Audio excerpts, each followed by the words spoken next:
আর বেলি গাছ থেকে গাছ করতে চাও, প্রথমে হার্ড প্রুনিং করে নাও, নিয়ে এইভাবে অ্যালোভেরা ভেতরে দিয়ে এই যে সাধারণ বালিতে এইভাবে রোপণ করে দাও। পরপর পরপর রোপণ করে দিয়ে শেডে রেখে দাও, খুব রোদ্রে রাখবে না, রোদ্রে রাখলে কিন্তু হবে না।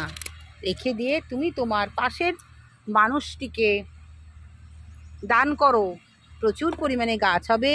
তোমার যেমন আনন্দ তোমার বাগানে যখন বেল ফুলের গন্ধে মুখরিত হয়ে থাকে, ঠিক তেমন তোমার পাশের বাগানের যদি একটা বেল ফুল হয়, খুবই আনন্দ হবে, তারও সেই মিষ্টি গন্ধটা সে অনুভব করবে, ভালো লাগবে। তা তার ভালো লাগা তোমার ভালো লাগা সব কিছু এক হয়ে যাক। এইভাবে আমি করেছি প্রচুর, তাই তোমাদের দেখালাম। তোমরা এইভাবে চারা তৈরি করো এবং অপরকে গিফট করো। প্রকৃতিকে